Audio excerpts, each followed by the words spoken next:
हा ईव्हीएमचा घोळ आहे. कारण चोरी करताना चोर काहीतरी पुरावा मागे ठेवतो, त्याचा हा पुरावा. प्रभाग क्रमांक 15, 16 आणि 17 मधील मतदानानंतर समोर आलेल्या आकडेवारीमुळे ईव्हीएम मशीनवर गंभीर संशय व्यक्त करण्यात येत आहे. शिवसेना उद्धव बाळासाहेब ठाकरे गटचे उपशहर प्रमुख समीर अण्णा तुपे यांनी ईव्हीएममध्ये घोळ झाल्याचा थेट आरोप केला आहे.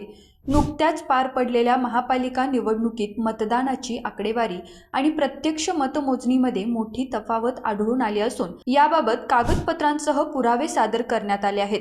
प्रभाग क्रमांक 15 मध्ये पोस्टल मतदानासह एकूण मतदान 62,819 झाले असताना प्रत्यक्ष मतमोजणीची आकडेवारी 62,865 इतकी नोंदवण्यात आली आहे. यामध्ये 46 मतांचा फरक स्पष्टपणे दिसून येतो. प्रभाग क्रमांक 16 मध्ये पोस्टलसह मतदान 44,793 असताना मतमोजणीमध्ये 44,897 मते नोंदवली गेली आहेत. येथे तब्बल 204 मतांची तफावत आहे. तसेच प्रभाग क्रमांक 17 मध्ये पोस्टलसह एकूण मतदान 40,450 तर प्रत्यक्ष मतमोजणी 40,783 इतकी दाखवण्यात आली आहे. या ठिकाणी 333 मतांचा फरक समोर आला आहे. या सर्व आकडेवारीमुळे ईव्हीएम मशीनच्या विश्वासार्हतेवर प्रश्नचिन्ह निर्माण झाले आहे. भाजप देशातील सर्वात मोठा पक्ष आहे, मग ईव्हीएमवरच निवडणूक घेण्याचा हट्ट का, असा सवाल उपस्थित करत बॅलेट पेपरवरच निवडणूक घ्यावी, अन्यथा मोठे जनआंदोलन उभारणार असा इशारा समीर अण्णा तुपे यांनी दिला आहे. एकंदरीत महापालिका निवडणुकीतील ईव्हीएम घोळाचा मुद्दा चिघळण्याची चिन्हे असून पुढील काळात यावर राजकीय वातावरण तापण्याची शक्यता आहे. 49.91%. ओके, मग आता हे जर समजा 40,425 झालंय, त्याच्यामध्ये टपालाचा जो आकडा आहे, टपालाचा आकडा आहे 25 मतांचा. हे झालेलं मतदान आहे टपालाचं. वरती जर 25 मतं असतील आणि ही जर 40,425 मतं असतील, तर मग एकूण किती मतदान झालं? तर 40,450 हे एकूण मतदान झालेलं आहे या प्रभागामध्ये.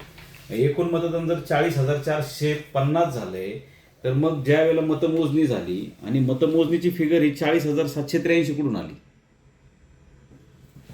450 मतं असताना, इथं शेवटी असताना 783चा आकडा इथं आला कुठून? म्हणजे सरळ सरळ मशीनमध्ये चोरी केली आहे आणि चोरीचा पुरावा हा 333 मतांचा मागे ठेवलेला आहे. हे महाराष्ट्र नुकत्याच झालेल्या महानगरपालिकेच्या निवडणुकीच्या संदर्भात जे आकडेवारी माझ्या हातात आहे आता, हे 15/1/2026 रोजी संध्याकाळी प्रभाग क्रमांक 15, प्रभाग क्रमांक 16, प्रभाग क्रमांक 17 ची आकडेवारी माझ्या हातात आहे. त्याच्यावरती निवडणूक अधिकाऱ्यांनी सही शिक्क्यानुसार हे पत्र हातात दिलेलं आहे. त्याच्यामध्ये प्रभाग क्रमांक 17 ची आकडेवारी जर तुम्ही बघितली, तर एकूण जे मतदान झालेलं आहे ते 55.88%. त्याच्यामध्ये एकूण 62,782.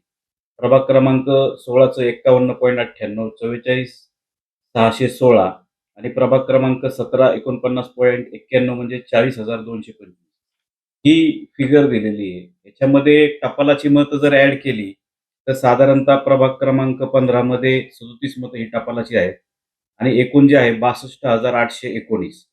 परंतु याच्यामध्ये एक दुसरी तफावत अशी दिसते की ही जी आकडेवारी फायनल हातात आलेली आहे, या आकडेवारीमध्ये प्रभाग क्रमांक 15 मध्ये 62,865 म्हणजे 46 मतं जास्त दिसत आहेत. प्रभाग क्रमांक 16 मध्ये सुद्धा तशीच परिस्थिती आहे, 204 मतं जास्त दिसत आहेत आणि प्रभाग क्रमांक 17 मध्ये सुद्धा 40,425 प्लस पोस्टलची 25 अशी 40,450. परंतु आकड्यामध्ये 40,783 म्हणजे 333 मतं ही एक्स्ट्रा दिसत आहेत. तर निवडणूक आयोगाला माझा हा प्रश्न आहे की ही एक्स्ट्रा मतं आली कुठून?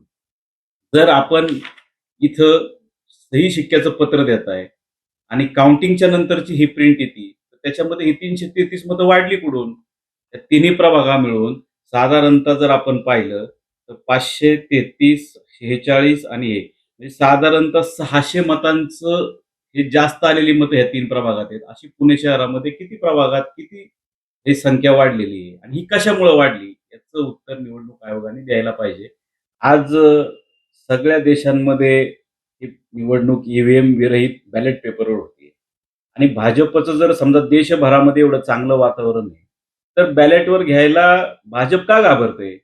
एक निवडणूक भाजपने बॅलेटवर घेऊन बघावी आणि ती लोकसभा, विधानसभा आणि महानगरपालिका अशा पंचवार्षिक मधल्या 3ही निवडणुका त्यांनी बॅलेटवर घ्याव्यात आणि तो जो निकाल येईल, तो निवडणुकीचा निकाल हा सर्व पक्षांना आम्हाला मान्य असेल. परंतु एक निवडणूक त्यांनी त्याच्यावरती घ्यावी, बॅलेटवर घ्यावी. जसं बॅलेटचं मत काउंटिंग करताना सुद्धा आपल्याला दिसतं, तसं मशीनचं मत मात्र आपल्याला दिसत नाही. एक निवडणूक भाजपने पंचवार्षिक मधले लोकसभा, विधानसभा, महानगरपालिका, जिल्हा परिषद, पंचायत समिती हा सगळा पंचवार्षिक प्रोग्राम बॅलेटवर घ्यावा.